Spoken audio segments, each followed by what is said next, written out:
Bueno, muy buenas noches a todos y sean bienvenidos a este nuevo encuentro académico organizado por USMA Medical Fraternity. Nos complace muchísimo dar continuidad a este ciclo de formación quirúrgica de alto nivel y para esta ocasión tenemos el honor de contar nuevamente con la presencia de un maestro de la cirugía, el doctor Gonzalo Torres Ortiz Cabrera. El tema que nos convoca esta noche es técnica quirúrgica en hernias de la pared abdominal. Una patología de manejo frecuente en cirugía general, que requiere una sólida comprensión anatómica, técnica y clínica para un abordaje seguro y eficaz. Esta exposición está basada en su libro Principios de Técnica Quirúrgica, una obra que se ha convertido en material de consulta esencial para estudiantes, residentes y cirujanos en formación. El doctor Gonzalo Torres Ortiz es médico cirujano egresado de la Universidad Mayor de San Simón, especialista en cirugía general y actual cirujano titular del Hospital Viedma. Obtuvo este cargo por concurso de méritos y examen de competencia. Además, es catedrático titular de cirugía y técnica quirúrgica en la Universidad Mayor de San Simón, docente emérito y formación de generaciones en pregrado y posgrado. Ocupa el cargo de presidente de la Sociedad Boliviana de Cirugía entre los años 2012 a 2014. Y cuenta con una vasta trayectoria como autor de libros, artículos científicos en revisiones nacionales e internacionales, y como expositor en congresos de alto nivel. También ha sido reconocido en múltiples ocasiones por su producción científica y su labor como revisor de publicaciones internacionales. Para nosotros es un verdadero privilegio tenerlo aquí compartiendo sus conocimientos y sus experiencias quirúrgicas con todos los presentes. Así que sin más preámbulos, le damos la bienvenida al doctor Gonzalo Torres Ortiz Cabrera. Doctor, el micrófono es suyo para que pueda. Gracias, mi querido. Bueno, buenas noches, queridos estudiantes. En primera instancia, agradecer el espacio que me brinda la Fraternidad USMA y que son los encargados de permitirme no solo promocionar el libro, sino también darles a conocer un tema muy en boga como son las hernias de pared abdominal. Sin más preámbulos y nuevamente agradeciendo su presencia y de todos, quisiera dar comienzo a esta pequeña conferencia. Bueno, inicialmente quiero dividirla en esta parte de la promoción del libro para que conozcan la historia verdadera por la que ha seguido este libro. En primer lugar, el viernes 31 de julio del 2015, en el auditorio de la Facultad de Medicina, se presentó este libro, Principios de Técnica Quirúrgica, en su primera edición. La siguiente. Pero, ¿cuál es la historia que les quiero recordar un poco? Es de que en una reunión de las muchas que se tuvieron en ese tiempo en los departamentos de cirugía, y parafraseando las palabras del doctor Jorge Mostajo, que en esa ocasión se encontraba como jefe de departamento de cirugía, él colocó en la presentación de este libro el siguiente mensaje. El departamento de cirugía vio la necesidad de realizar un análisis del plan global y el contenido de la materia de técnica quirúrgica. En dicha reunión se sacó la siguiente conclusión: que los libros de consulta que se encuentran en vigencia datan de muchos años atrás y que era necesario añadir nueva bibliografía básica de acuerdo a los adelantos académicos y científicos. Se trató de incentivar a los docentes para escribir algún texto sobre la materia que dictan. Entonces, en respuesta a esto, es de que me puse manos a la obra y reuní varios prestigiosos docentes del área de cirugía y de técnica quirúrgica para que podamos responder a esa necesidad que tenía la Facultad de Medicina de la Universidad Mayor de San Simón. La siguiente.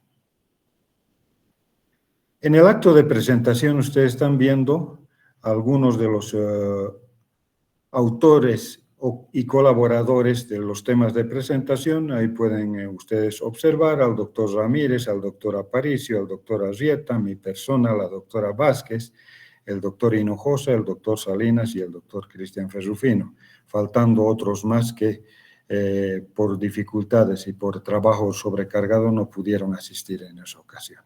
La siguiente.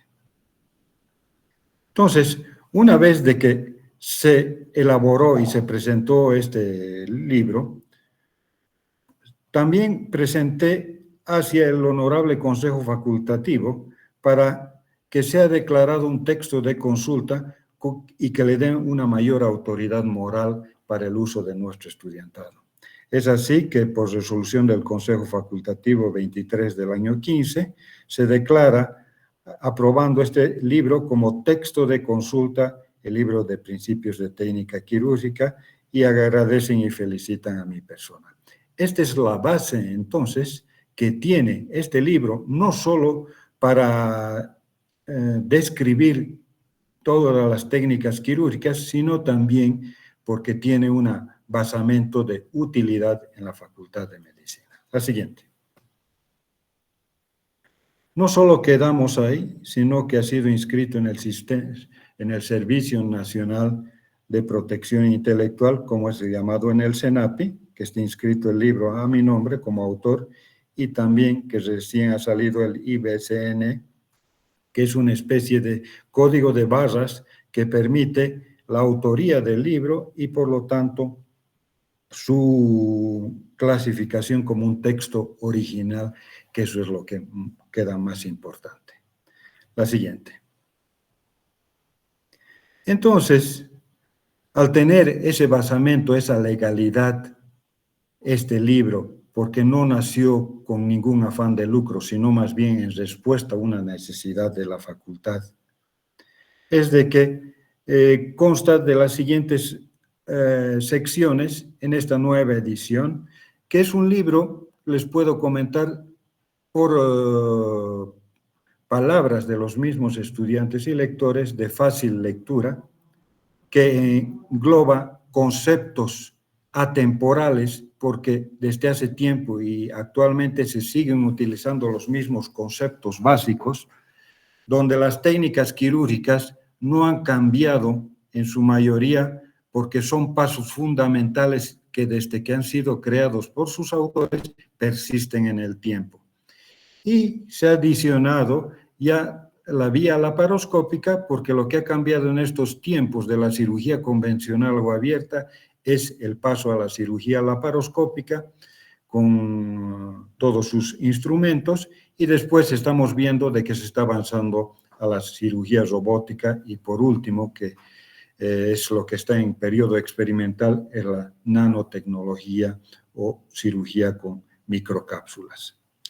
Bien, entonces, para volver nuevamente a la historia del libro, vemos de que está dividido en dos grandes secciones. Una sección generalidad, donde abarca los temas departamento quirúrgico, instrumental quirúrgico, suturas, infecciones quirúrgicas y cuidados de heridas, trauma, líquidos electrolitos, nutrición en el paciente quirúrgico, preparación preoperatoria, complicaciones y quemaduras térmicas y eléctricas, que ha sido adicionado como nuevo tema en este libro. Si ustedes se fijan, estos son temas generales netamente de manejo, no solo en técnica quirúrgica también, sino también en cirugía, y esa es la estructura a mano derecha que están observando ustedes cómo se inicia el libro. La próxima, por favor. El nuevo capítulo de quemaduras, donde está la clasificación de Lund y Brothers, la fórmula de Parkham, que son necesarios de aprender, y algunas conductas ya establecidas que permite al estudiante, al residente, y si me hacen el favor a algunos cirujanos nobles, de leer este libro, que les va a servir de mucho. La próxima. La segunda sección que ustedes observan en el cuadro del lado izquierdo habla sobre la técnica quirúrgica en cirugía de tráquea, y que va desde las cirugías más comunes en cirugía general que se observa de glándula tiroides, hernias, mama, cirugía gástrica de colon, vesícula y vías biliares, páncreas, apéndice, y nuevos conceptos que ya se están manejando en la cirugía bariátrica y metabólica, la de hemorroides y fístulas perianales. Son temas completamente que abarcan a casi todas las patologías en la consulta externa de cirugía, y por lo tanto permiten al estudiante no solo conocer desde una pequeña introducción y las indicaciones si es que es necesaria una clasificación, sino los pasos operatorios quirúrgicos que se debe dar tanto en cirugía abierta como en cirugía laparoscópica. La próxima. Como ustedes observan en el cuadrante izquierdo, ahí está una descripción de la técnica abierta y cerrada para la cirugía laparoscópica, cómo se introduce la aguja de Veress, descrita en el capítulo de vesícula y vías biliares, y por uno de los cirujanos más reconocidos en cuanto a laparoscopías y otros procedimientos laparoscópicos, como es el doctor Sergio Aparicio. Y para matizar muchos de los temas también están las figuras que son enteramente dibujadas por los colaboradores para no rayar en el copy-paste como normalmente. Algunas figuras sí tienen el permiso de su publicación y tienen en la base de estas de dónde han sido sacadas. La próxima. Bien, entonces una vez concluido la presentación de este libro, quiero hablarles un poco por lo que fui invitado generosamente por la Fraternidad de USMAS, como son las hernias de pared abdominal. Quiero aquí no solo recordarles de que gracias a Dios, de los cientos de pacientes que he tenido la oportunidad de operar en el Hospital Clínico Viedma, les he traído una gran variedad de hernias para que ustedes vean, y principalmente todos ellos son mis pacientes, y se den cuenta principalmente cómo podría ser su manejo y para que ustedes aprendan como estudiantes. La próxima. Una de las definiciones de las hernias en general es esta, y probablemente sea la que mejor expresa la definición, que es la protrusión o salida ocasional o permanente de una víscera o un tejido a través de un orificio natural o de un defecto de la pared abdominal anatómicamente constituida. Entonces, todas aquellas masas que aparezcan emergiendo por un orificio natural o un defecto de la pared deberían ser catalogadas hernias de la pared abdominal. La próxima, por favor. Aquí ven ustedes un poco un preparado anatómico, donde en la parte superior y traccionados por la pinza se encuentra el músculo oblicuo menor y el transverso, que en su parte casi inferior forman lo que se denomina el tendón conjunto. En la pinza inferior y traccionada, en primer lugar por la pinza anatómica, está el cordón espermático, donde en su interior están todos los elementos nutricios y de conductos que van hacia los testículos en el varón. El piso, que está formado por la fascia transversalis, y en la parte inferior que viene a ser la aponeurosis del oblicuo mayor. Esta es la constitución anatómica del canal inguinal, y que la diferencia entre el sexo masculino y femenino es el contenido, de lo que podría traer el conducto inguinal. En el varón, ya saben, el cordón espermático, y en la mujer es el ligamento redondo. La próxima. Bien, entonces, para que un poco más o menos se orienten, las hernias inguinales se clasifican en indirectas y directas. Ven ustedes que de color pintado rojo, de izquierda a derecha, está la musculatura y con su aponeurosis del oblicuo mayor, al medio el oblicuo menor y por debajo el transverso. En la parte inferior, en forma de semiluna y pintado de blanco, está la arcada inguinal o el ligamento de Poupart, y pintado de color verde hacia el lado derecho se encuentra la fascia transversalis. Entonces, las hernias inguinales indirectas son aquellas que protruyen a través del anillo inguinal profundo y acompañan el cordón espermático o el ligamento redondo en las mujeres. El cordón espermático en la mujer y el ligamento redondo.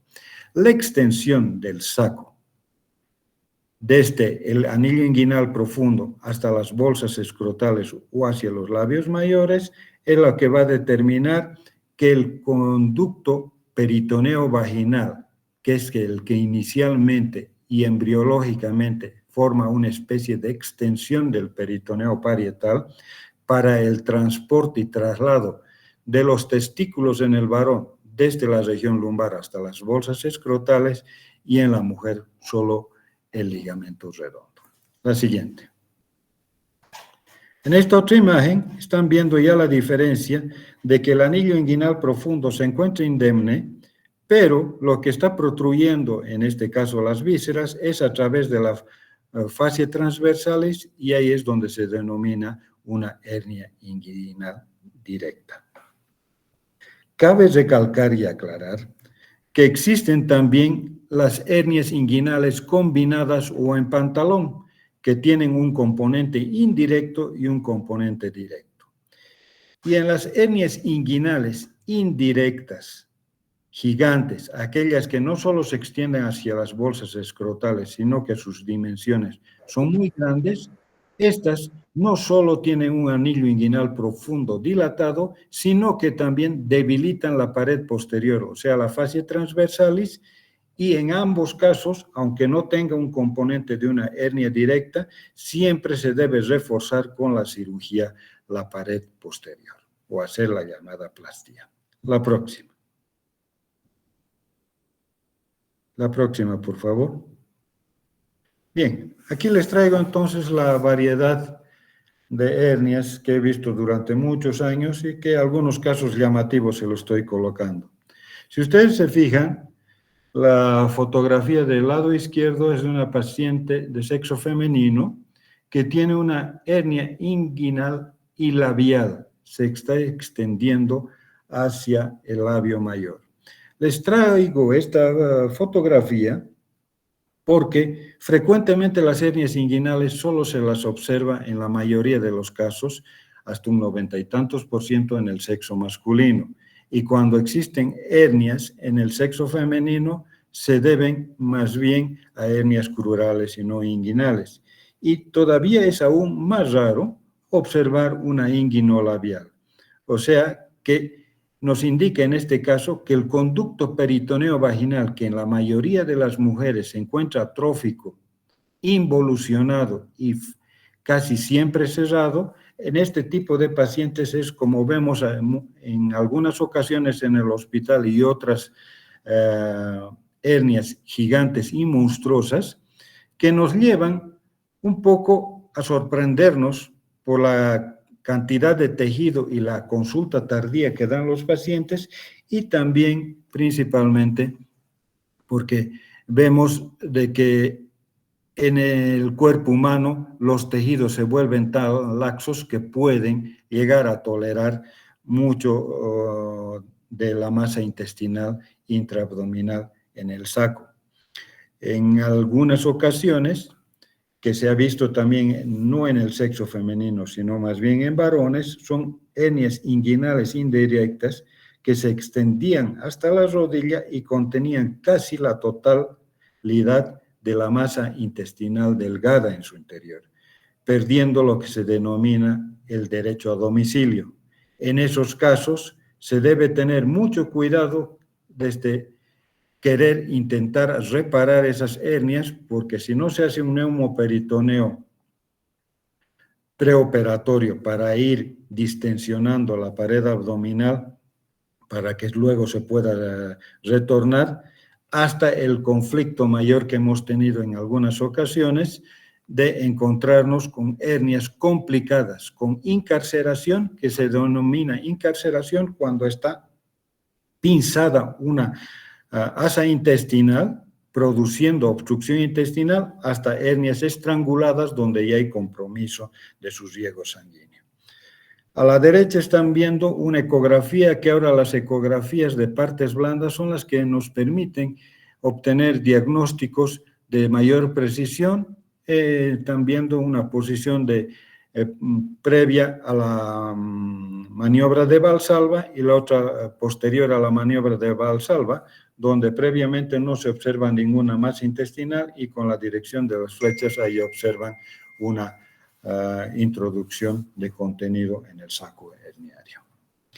Todas estas hernias inguinolabiales no ha cambiado desde los años 80 con la técnica de Lichtenstein, es la más adecuada, la única que realizamos, la que mejores resultados dan y que nos permite observar a largo plazo de que es una técnica plenamente no solo aceptada a nivel mundial, sino con mínima mortalidad.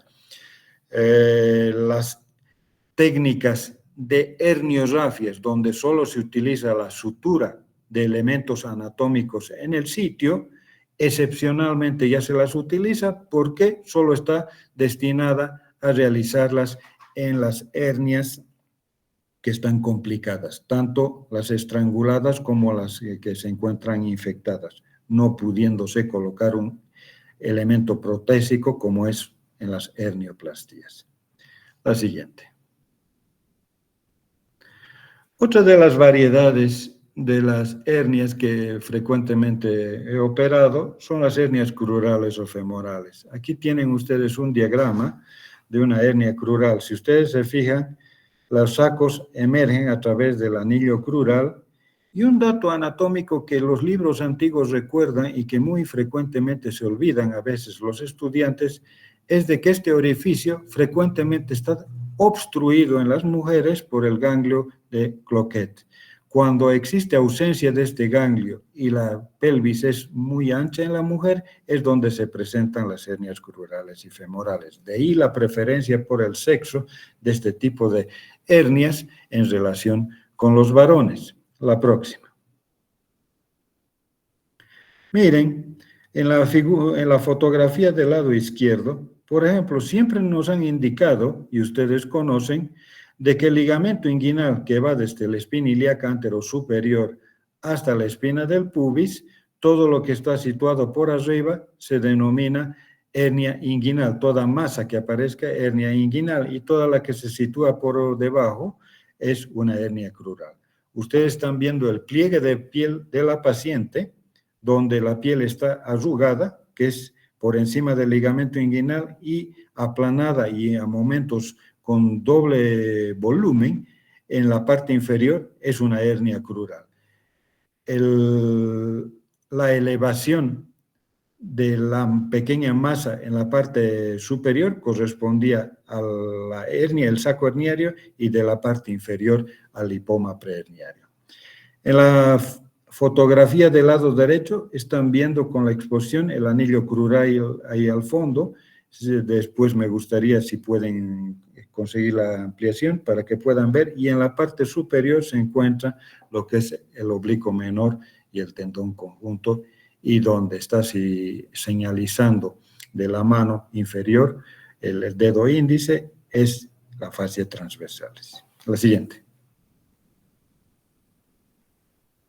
La técnica, cómo se las resuelve, y si ustedes observan ahí, estoy colocando el llamado tapón de Lichtenstein o el plug de Lichtenstein, que es nada más que un cono de una malla protésica obstruyendo el orificio y suturando hacia los elementos anatómicos, el ligamento de Gimbernat o a veces hacia el ligamento de Cooper, si es visible, para que la malla quede fija y no vuelva a formarse una nueva hernia porque ya va a estar obstruida. Todos estos pasos, que no los estoy colocando acá, ya saben ustedes, los 3 tiempos fundamentales de una hernia son identificación del saco herniario, tratamiento del contenido y luego plastía de la pared posterior. La próxima. Otra hernia común de observar son las hernias umbilicales. La cicatriz umbilical presenta en la parte media un mamelón, que es el mamelón central, y por debajo de esto queda generalmente una hoja aponeurótica y dependiendo de la constitución del paciente puede haber un acúmulo de grasa pequeño o no muy grande, pero nada más. En cambio, cuando se van formando las hernias inguinales, todo lo que es el peritoneo parietal anterior comienza a formarse un pequeño anillo que luego va a permitir el ingreso de contenido abdominal o avanzar la grasa del epiplón mayor o por último la grasa preperitoneal. La próxima. Aquí estamos viendo en la fotografía izquierda uno de los pacientes de los muchos. Miren, así vienen con sus hernias umbilicales que son bastante grandes, pero a pesar de que tienen aquí una pequeña aclaración, el aspecto muy grande de la hernia, lo que importa para una reparación adecuada es el tamaño del anillo herniario. Cuando son más de 5 centímetros, ahí se debe realizar una plastía de la pared colocando una malla protésica, y cuando son menores de 5 centímetros, se realiza lo que viene a ser una aproximación o sutura. Antiguamente se utilizaba la técnica de Mayo, actualmente lo que preferimos es ya no superponer dos planos aponeuróticos, el labio superior sobre el inferior, porque han salido hace muchos años ya algunos estudios en que colocar en contacto dos fascias que no tienen un lecho cruento tardan mucho tiempo en adherirse y producir una cicatriz fuerte. Por lo tanto, es mejor entonces reavivar los bordes del orificio herniario y colocar una sutura con material no absorbible. La siguiente. Una pieza posoperatoria de la paciente operada. La próxima.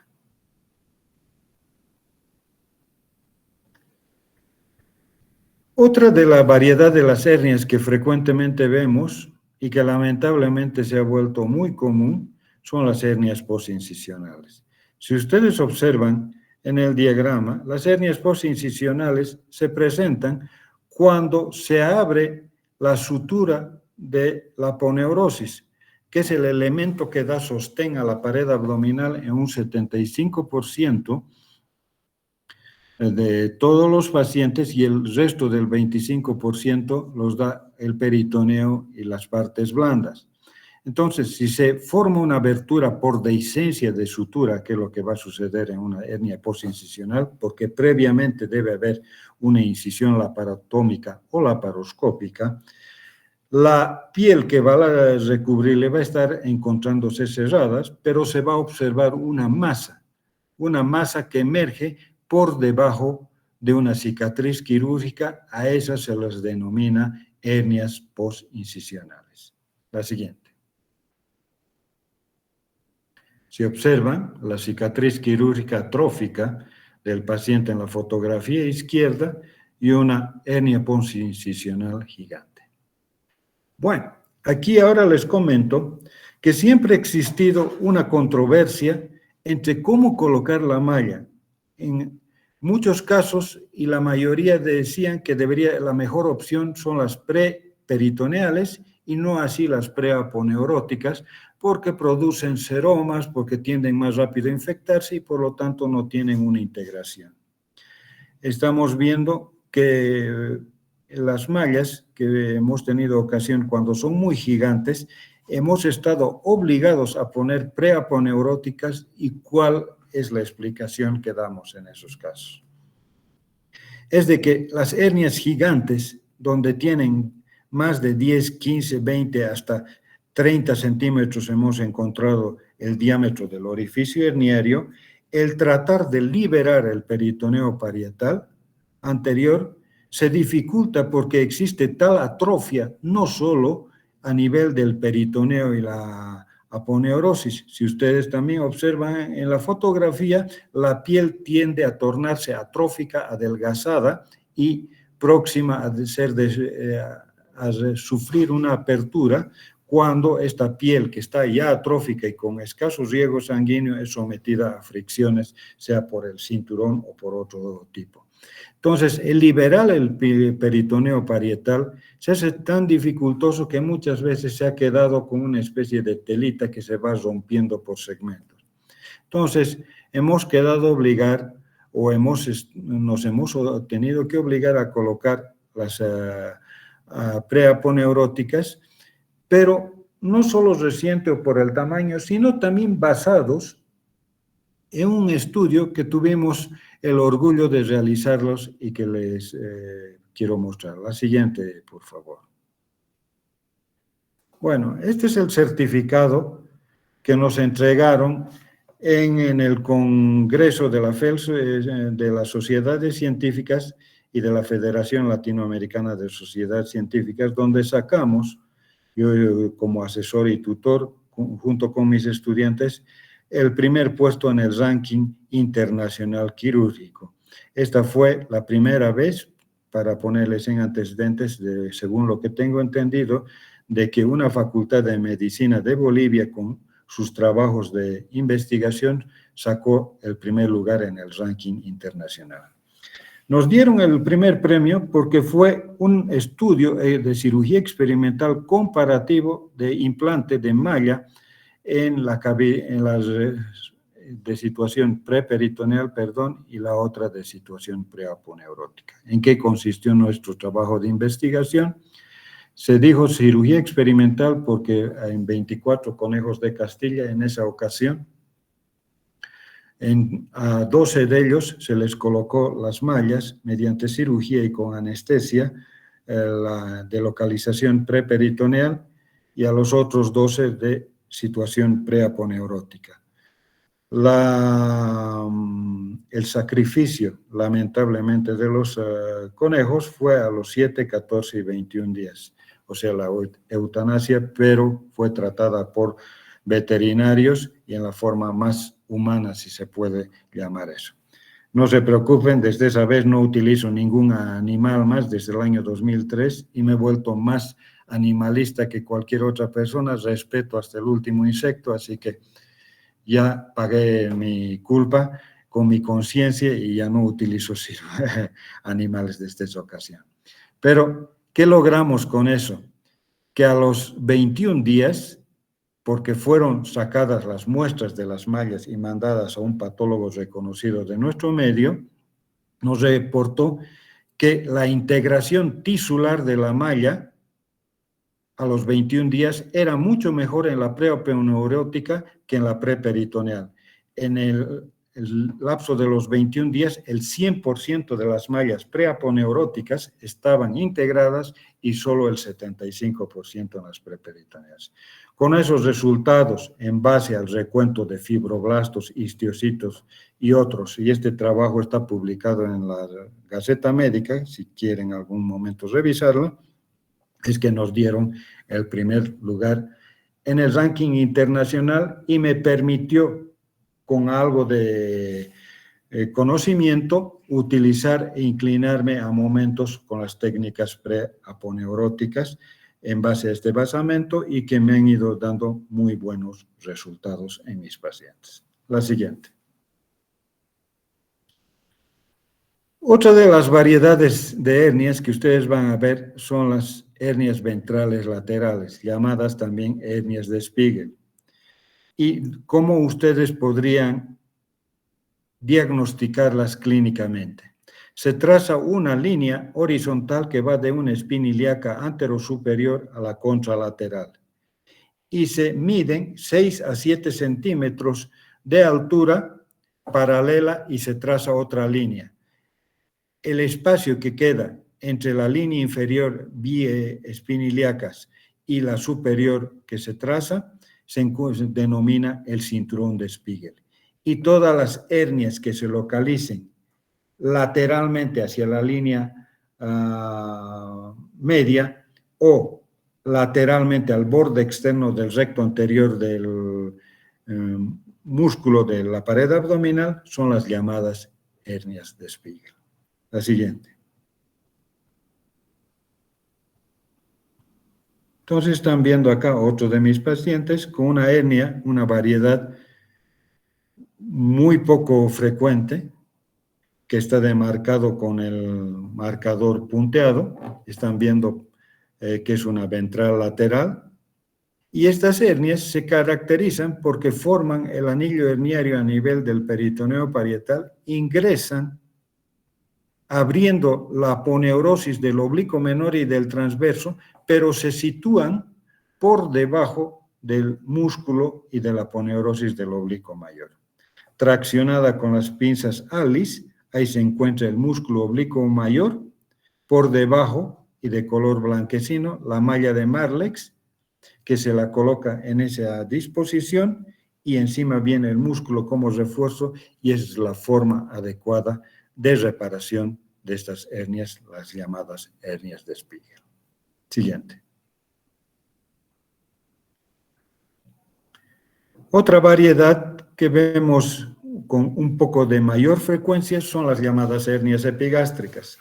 Estas hernias epigástricas, en cierta forma, no se las deberían denominar hernias, porque es nada más que la dilatación del orificio por donde pasan las ramas colaterales de la arteria epigástrica perpendicularmente hacia la línea media y por donde protruye en primera instancia la grasa preperitoneal. Esa es la verdadera hernia epigástrica como tal llamada.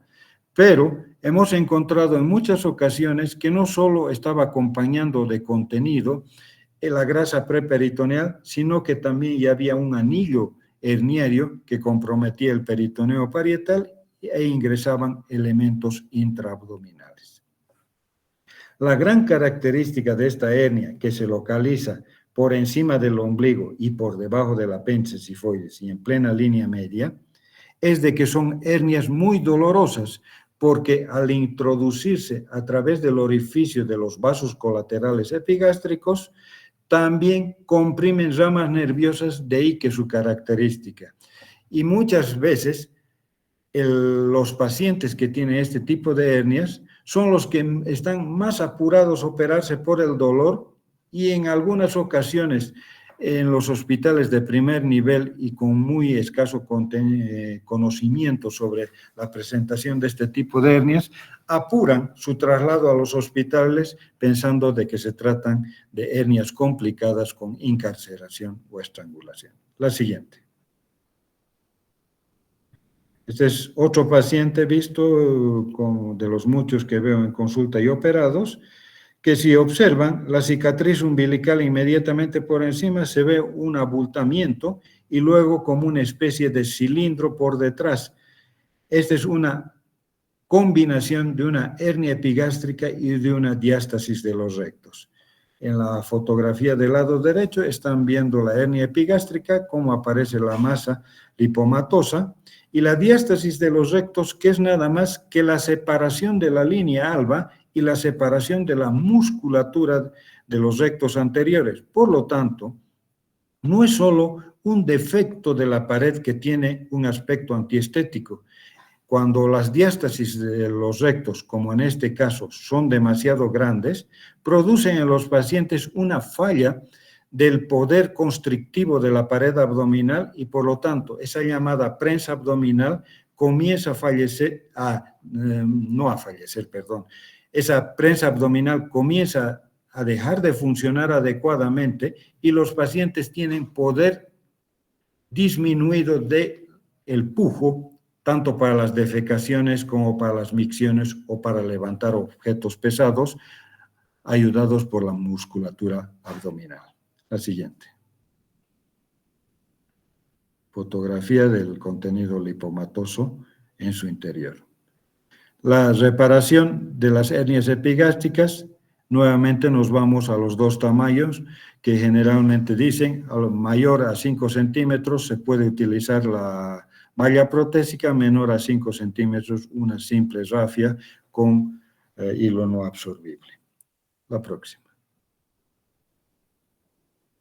Aquí están viendo que en las diástasis de los rectos, la forma como repara mi persona es todo este tejido elongado de la línea alba, la reseco hasta aproximarme al borde interno del músculo recto anterior para luego ser suturado y en su caso si requiere colocar una malla protésica con la finalidad de que la aproximación de los músculos rectos abdominales más la reparación de la pared evitan ya la formación de la diástasis y por lo tanto tonifican la pared abdominal.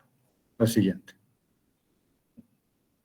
A ver, aquí les traigo un pequeño caso clínico donde se observan dos placas radiográficas y me gustaría conocer la participación del público estudiantil para que me digan qué es lo que están observando y qué les llamaría la atención ahí.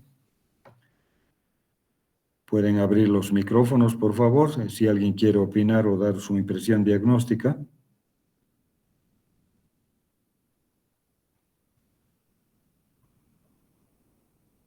No se trata de examen, chicos, así que pueden hablar lo que ustedes gusten. Bueno, en la fotografía de la placa izquierda, si ustedes observan, hay datos de una obstrucción intestinal alta principalmente y se ve las imágenes en pila de monedas. Y en la fotografía del lado derecho, en la primera se está observando en decúbito y en la del lado derecha y es en posición de pie. Si ustedes tienen la suficiente tensión, se ve un conglomerado de asas que está cerca de la excavación interna de la pelvis y luego niveles hidroaéreos en la parte superior. El diagnóstico. Primero, un diagnóstico con estas placas radiográficas, uno dice es una obstrucción intestinal alta y nada más. Y aquí viene la curiosidad que ya hemos comenzado a tener en el Hospital Viedma, porque tenemos la gracia en ese hospital de ver todo tipo de patologías y resolverlas, de que cuando existe un conglomerado dentro de la excavación pélvica, ya se hace sospechoso de un tipo de hernias. ¿Y cuál es la próxima? Siguiente, por favor. Son las hernias obturatrices. Son hernias muy raras. Yo tengo en mi haber 2 casos, una de ellas aquí la hemos publicado, junto con otros autores más, está en una revista científica, y estas hernias obturatrices tienen todo el componente opuesto al paciente que tiene factores predisponentes y desencadenantes de una hernia de cualquier tipo, como ser, y les menciono nuevamente y les recuerdo, los factores predisponentes van a ser en un paciente la obesidad, el sexo en las mujeres para determinado tipo de hernias, los desencadenantes, el realizar esfuerzos físicos que aumenten la intensidad de la prensa abdominal, como son el estreñimiento, las hiperplasias prostáticas, etc. Eso para casi todas las hernias que hemos visto anteriormente, pero para las hernias obturatrices, más bien es todo lo contrario, son pacientes muy añosas, muy desnutridas, donde la excavación pélvica no tiene el suficiente sostén, porque también son grandes multíparas, y por lo tanto el orificio obturatriz, por donde están pasando los vasos y nervios obturatriz, y están cerrados por una membrana, permiten la formación de un saco herniario y se forman estas hernias. El diagnóstico de una hernia obturatriz casi siempre va a ser transoperatorio, excepcionalmente puede haber de tipo preoperatorio, solo con placas radiográficas. Hoy en día, con el uso de la tomografía y principalmente de la resonancia, ya hasta se entra a quirófano con la idea de qué tipo, dónde está localizada y cómo es. Este tipo de hernias, la reparación es con sutura y cierre de la membrana obturatriz si quedan restos, o si no, colocando un tapón de una malla protésica. La siguiente. Este es otro paciente y que lamentablemente solo tengo las ecografías, pero que así que hemos visto con mis estudiantes hace 3 semanas y que es extremadamente raro de observar. Me trae una ecografía, un paciente que tiene una pequeña masa en la región inguinal, y el informe ecográfico de la ecografía de partes blandas indicaba hernia inguinal indirecta, pero viendo las fotografías, y si ustedes observan en la parte superior, me decía ahí solución de continuidad en el canal inguinal y presencia de líquido. Todo ese negro que ustedes están observando es líquido. Y los estudiantes no me van a dejar mentir, le pregunté qué sucedía con el paciente y me dio un dato que fue el punto donde yo realicé el diagnóstico de hernia por deslizamiento, porque estas hernias solo se las diagnostica transoperatoriamente y excepcionalmente en el preoperatorio. Indicó el paciente, porque tenía una próstata crecida más, que inicialmente le costaba miccionar y que hacía un esfuerzo. Una vez de que comenzaba a miccionar, se le interrumpía el flujo de orina, aparecía la masa y se tenía que comprimir esta masa del lado derecho hacia la línea media para que continúe orinando. Esa maniobra digital de comprimir la pared abdominal y llevar hacia la línea media se denomina el signo de Meri. El signo de Meri es un signo patognomónico de las hernias por deslizamiento y aquellas hernias por deslizamiento se las denomina así porque una parte de la pared, principalmente la pared interna, está formada por el útero, el colon, y esta, que es la variedad mucho más rara todavía de encontrar, porque las por deslizamiento corresponden al 0.3%, es una hernia vesical que se denomina. Una hernia por deslizamiento vesical que es mucho más raro de encontrar. Fue remitida hacia el urólogo para que traten su hiperplasia prostática, porque si algo ya saben también mis pacientes y también mis estudiantes, yo no opero ninguna hernia inguinal o de cualquier otro tipo de la pared abdominal intrapélvica o de la región posterior, si es que no se tratan de eliminar los factores causales.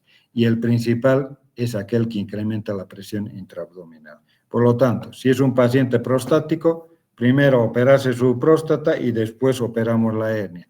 No opero simultáneamente tampoco, porque se predispone al paciente en las cirugías simultáneas de próstata y de hernia o de otro tipo, al estarse colocando material protésico, es susceptible de contaminarse con una orina infectada y luego tener una infección de la malla, que es un dolor de cabeza para el cirujano y principalmente una tragedia para el paciente.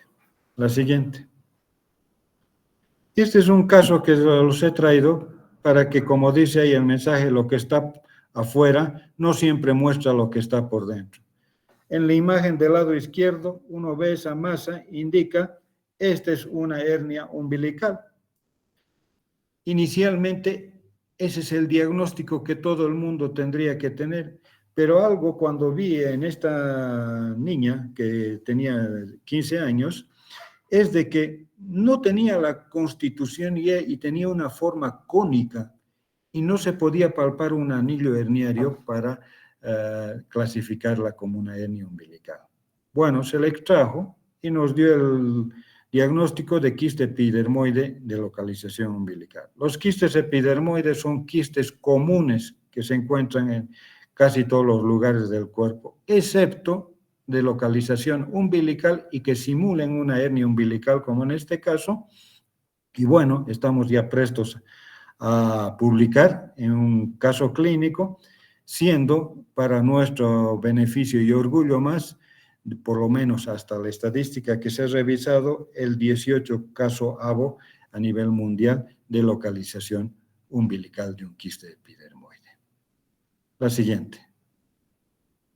Y por último, para concluir mi exposición, les he traído aquí algunas imágenes para demostrar, no ensalzarme, sino para demostrar que el trabajo asistencial, la formación profesional, que es a la que nos debemos y que es lo que deberíamos hacer todo el tiempo, tiene algunos reconocimientos y como ven, ya el año 2014 sido nombrado cirujano consultor, que es uno de los mayores logros que se puede obtener en un congreso boliviano de cirugía.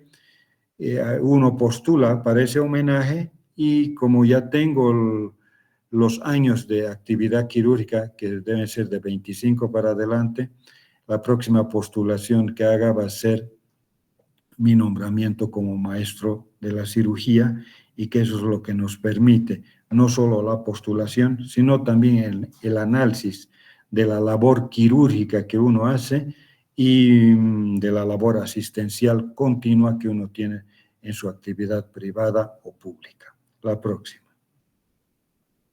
Y los regalos que para mí son regalos para el alma y no para el ego, son el pertenecer a varias membresías como las que tengo, y que la postulación de uno también es un reconocimiento a su actividad profesional y a su actividad asistencial, y aquí estoy dándoles algunas membresías que para mí premian la actividad que he tenido durante todos estos años y, si Dios me lo permite, tener unos cuantos años. Esto es una membresía de la Sociedad Panamericana de Trauma. La siguiente. Soy miembro también de la Federación Latinoamericana de Cirugía desde enero del 2010, la próxima. Soy miembro de la Asociación Española de Cirujanos, que donde hay muy pocos ingresos, y soy miembro activo también de la Asociación Latinoamericana de Cirugía Endoscópica. Bueno, eso les quería demostrar, jóvenes, y gracias por la paciencia de escucharme. Muchas gracias. Muy bueno, muchas gracias, doctor, por la presentación. La verdad que fue muy excelente. La claridad con la que abordó el tema, junto con sus experiencias prácticas, realmente nos aportan muchísimo, ¿no? Como valora nuestra formación. Estamos agradecidos por su tiempo y por la disposición para compartir sus conocimientos con nosotros. Ahora Gracias. vamos a dar un paso a la ronda de preguntas, para que así puedan ir escribiendo en el chat o levantar la mano para intervenir si desean los participantes, los que están en la reunión. Pueden participar, por favor, se va a leer sus preguntas en el chat, o si desean, levanten la mano y puedan participar para cualquier duda o consulta que tengan con el doctor.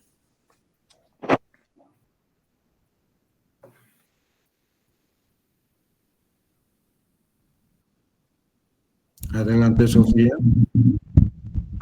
Buenas noches, doctor. Yo tengo una pregunta. ¿Usted cuál consideraría que es una mala técnica quirúrgica a la hora de hacer una reparación de una hernia? ¿O el error más común o incluso grave, quizá? Yeah. El primer gran error es que no sepas diagnosticar o que diagnostiques falsamente una hernia. Primero. El segundo gran error es de que no tengas un conocimiento de la anatomía quirúrgica. El tercer error es de que no reconozcas qué tipo de hernia estás tratando, porque no vas a tratar una hernia inguinal indirecta como si fuera una directa, si me dejo entender. Y el cuarto error es menospreciar la habilidad de uno y no hacer un seguimiento estricto de los pacientes. Si algo pecan algunos cirujanos es por su ego y creen que todo lo pueden. Y no es así, jóvenes. Yo con cada paciente, y saben mis estudiantes, aprendo con ellos. Aprendo en el sentido de que desde la misma anatomía que podríamos pensar que es igual para todos, no es así, varía. Y de ahí es que hablo mucho con los estudiantes de que todo tratamiento debe ser personalizado en base a lo que presente el paciente, las comorbilidades que tiene, cuál es la vía de acceso más factible y cómo se debería hacer. Y un ejemplo aquí les pongo. Frecuentemente en nuestro medio, para mala suerte de las pacientes de sexo femenino, el virus del papiloma es común el encontrar en aquellas que tienen relaciones sexuales, y el que produce cáncer de cervix es hoy en día una de las patologías más frecuentes que se están observando los ginecólogos en su consulta. ¿A dónde yo voy? Una de las formas de tratamiento, además del acto quirúrgico en este tipo de pacientes, el que recomiendan es la quimio y principalmente la radioterapia. Toda la región abdominal antiguamente, y todavía siguen haciendo porque tenemos malos equipos de radioterapia en nuestro medio, producen varias sesiones de radioterapia y esta, en cierta forma, produce que la piel y todos los tejidos blandos de las paredes abdominales se vuelvan acartonadas, duras, fibróticas y con isquemia. Entonces, he tenido no sé si llamarle suerte o qué, de encontrar en una paciente con estas características una hernia inguinal recidivada por cuarta vez, donde tenía la herida de la hernia inguinal abierta con exposición de la malla protésica. Acudió a varios hospitales y todos le cambiaban la malla, no sé con qué finalidad, y le volvían a suturar y se abría y se abría, se abría. Ese tipo de pacientes, por ejemplo, y con esa patología, estas no se resuelven por vía convencional, requieren cirugía laparoscópica, porque por detrás la transperitoneal es la que permite reparar y no tocar los tejidos en la parte superior y por lo tanto se obtienen buenos resultados. No es la única, la laparoscópica solo indicada en eso. Hoy en día muchos realizan la laparoscópica y con excelentes resultados. En el hospital frecuentemente los equipos a veces no funcionan adecuadamente y estamos utilizando mucho la vía convencional o laparotómica porque ya un poco también la experiencia que nos ha dado con una incisión de 7 a 10 centímetros en una hernia inguinal, hagamos de cuenta, es el mismo tamaño y el mismo trauma con la laparoscópica, porque si vamos uniendo los puntos por donde se perfora y se introduce, es casi similar. Y el buen manejo que se debe hacer y delicado de los tejidos nos permite tener un postoperatorio y realizar en muchos de ellos cirugías ambulatorias. No sé si he respondido tu pregunta. Sí, doctor, muchísimas gracias. Gracias. Adelante, otra Muchísimas pregunta. gracias, doctor, por la respuesta. Vamos a empezar con la lectura de algunas preguntas que le hicieron por el chat. La primera que tenemos es, ¿la colocación de mallas protésicas en hernias abdominales podría causar interferencia o complicaciones al momento de realizar una resonancia magnética? No, por lo menos no se observa ningún, ¿cómo les puedo decir? Ninguna interferencia, ni ningún daño, ni menos interferencia en la lectura de las imágenes. Donde sí habría obstáculo con un material protésico es con las tomografías, pero en las resonancias no hay ningún problema, ni tampoco con las tomografías. O sea, los estudios que se hacen no interfieren con nada la colocación de esta malla. Muchas gracias, doctor. La siguiente pregunta es, ¿qué precauciones intraoperatorias deben tomarse para asegurar una colocación segura de la malla y prevenir infecciones postoperatorias? Primero, nuevamente el mismo consejo que les he dado, conocimiento de la anatomía quirúrgica. Hagamos de cuenta de que están operando una hernia inguinal y el material protésico, el primer punto y el más importante es el que se coloca en la espina púbica. Si no reconoces y no identificas la espina púbica y colocas más allá, no solo que vas a producir molestias en el paciente porque no es el lugar adecuado, la espina del púbix permite a través de la fascia que está adherida y del periósteo que el punto sea fijo y es el lugar de mayor elevación para que no existan las recidivas herniarias comunes que se las denominan hernias de punta. Y las hernias de punta, cuando son aquellas donde han colocado el punto no en la espina púbica, sino más abajo, y el contenido abdominal nuevamente ha tratado de presionar y se sale por el repliegue anterior de donde se ha colocado la malla y tiene ahí la recidiva.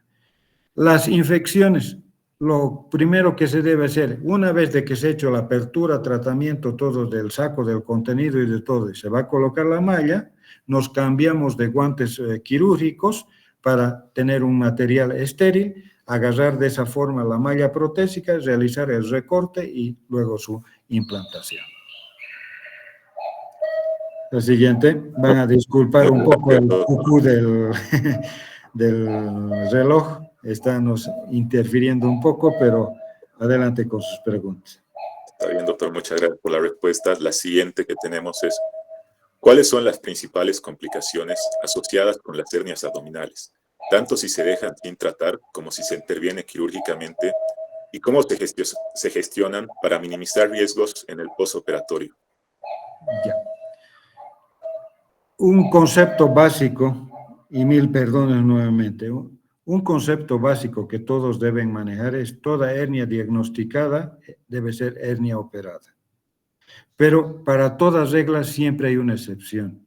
Si el paciente tiene comorbilidades donde el acto operatorio es un riesgo quirúrgico bien alto, es preferible no operar y dependiendo de su localización, aconsejarle el uso de un calzón braguero o de fajas abdominales. ¿Ya? Aclarado entonces, en primer lugar, ese concepto. Y en segundo lugar, ¿qué cuidados tomar? O sea, las hernias, cuanto más pronto se operen, mejor todavía, porque a medida que se van dilatando los anillos herniarios, mayor ingreso de vísceras intraabdominales y cuando éstas pierden el derecho a domicilio, ahí se hacen muy difíciles de ser tratadas. ¿Está bien? Está bien, doctor. Muchas gracias por la respuesta. La siguiente que tenemos es, ¿qué consideraciones especiales existe para hernias en pacientes obesos? Bien. Hay en los pacientes obesos, que es lo primero que yo aconsejo también a todos mis pacientes. Tiene una hernia postincisional, hagamos de cuenta, y es un paciente obeso. Necesariamente tiene que perder peso para poder ser operado. Algunos colegas se ponen a operar ese tipo de pacientes. Y en primer lugar, un paciente obeso tiene la misma constitución nutricional que un paciente desnutrido. El que tenga un exceso de grasa no significa que tiene buenos tejidos, lo mismo que el desnutrido.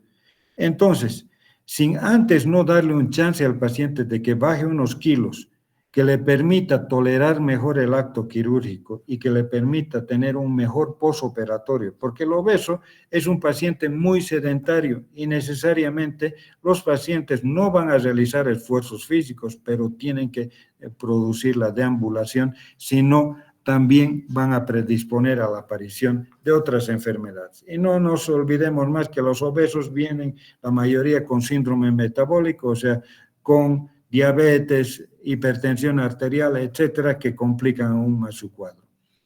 A todos ellos, bajar de peso. Si tienen una hernia complicada, encarcerada o estrangulada, no hay vuelta que dar, entra de cirugía de emergencia, pero conociendo el paciente que está siendo sometido a un gran riesgo y que probablemente tenga recidivas en el posoperatorio a largo plazo.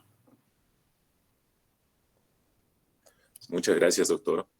Ahora pueden proceder las preguntas los que tienen las manos levantadas. Después se va a proceder a seguir leyendo las preguntas que hay en el chat. Hay unas preguntas de Joel Montaño y Ricardo Montaño. Pueden proceder a hablar y preguntar sin ningún problema. Por favor, procedan. Ricardo. Buenas noches, primeramente, buenas noches, doctor, ¿cómo está? Bueno, primero que nada, felicitarle y agradecerle por la explicación, la verdad, muy completa. Y bueno, mi pregunta va más que todo desde su experiencia. ¿Qué factores clínicos o intraoperatorios le hacen optar por una reparación abierta pese a tener la posibilidad de hacerlo laparoscópicamente? Gracias, doctor. Yeah. En el hospital donde yo estoy trabajando y como les decía, con esas pequeñas dificultades, la mayoría de las hernias gigantes las realizamos por vía abierta. La técnica laparoscópica existen algunos cirujanos que son muy expertos y que pueden resolverlas. Pero lo que no se considera con la técnica laparoscópica y que sí tiene una enorme ventaja cuando son muy grandes con la abierta, es de que se queda no solo, hagamos de cuenta que tiene una hernia postincisional gigante, les reparan por vía laparoscópica la TAP, pero queda un saco en la parte anterior de piel atrófica y es más o menos como una bolsa vacía y que frecuentemente eso también tienen que reparar por vía convencional. Entonces, estéticamente, para hacer desaparecer esas grandes masas, a veces es preferible utilizar la vía convencional y cuando son hernias pequeñas, yo creo que la regla debería ser ahí las hernias por vía laparoscópica, que tienen muy buen resultado, pero como les digo, llegado el momento y con la experiencia que yo tengo, les puedo decir que a las pocas horas con cirugía por vía convencional también los pacientes están de alta con mínimo dolor posoperatorio, lo mismo que en la laparoscópica y a veces con una reparación más estética a pesar de que las incisiones son mínimas en la laparoscópica, pero más estéticas, resecando los sacos herniarios abdominales que tienen en la pared abdominal anterior. Sí, Gracias. de nada. ¿Alguna otra pregunta más? Bueno, doctor, leeremos la pregunta de Lenny. Buenas noches, doctor. Ya que mencionó que una malla se integra mejor en la posición preaponeurótica, ¿eso cambia algo en la práctica clínica? Es decir, ¿hay menos infecciones, menos seromas o menos riesgos de que la hernia vuelva cuando se use esta técnica? Bueno, la colocación de la malla preaponeurótica en primera instancia y con nuestro estudio experimental que realizamos no es el primero ni nada, pero fue un trabajo que se acompañó con estudio histopatológico. Y si ustedes leen ese artículo en la revista, ahí mencionamos que esa técnica permite dar un poco más de seguridad al cirujano, pero no totalmente evita los seromas, los hematomas o por último las infecciones, porque en esa técnica y en la otra se debe siempre colocar un drenaje. Pero hemos dejado en ese entonces la puerta abierta para que aparezcan nuevos estudios de inmunohistoquímica y de lo que desde hace muchos años atrás se está preconizando. Ya no es tanto el de que se ponga solo en la porción preaponeurótica, como siguen aconsejando, sino que esta debe ser una malla más amplia y que se debe colocar por detrás de los músculos del abdomen con la técnica de estopa. Entonces, eso está dando muy buenos resultados. La siguiente pregunta. Bueno, doctor, creo que no tenemos más preguntas en lo que viene a ser el chat. Queríamos agradecerle otra vez por esta presentación. La verdad que sus respuestas han sido tan claras y validosas como toda la exposición, y para nosotros es un verdadero honor haber contado con usted en este espacio académico. Queremos agradecerle en nombre de USMA Medical Fraternity. Le expresamos nuestro más profundo agradecimiento y reconocimiento por su excelente trabajo y por su constante aporte a lo que es la formación médica. También agradecemos a todos los asistentes por su participación activa y por seguir sumándose a estas iniciativas de aprendizaje. Bueno, con esto damos concluido esta presentación. Brevemente, mi querido Rafael, a ustedes yo eternamente agradecidos por darme la oportunidad para poderme expresar y demostrarle algo de mi experiencia. Y bueno, tienen las puertas abiertas y para lo que gusten, algún momento estoy para servirles. Muchísimas gracias y buenas noches. Muy buenas noches, doctor, y muchas gracias a todos los presentes.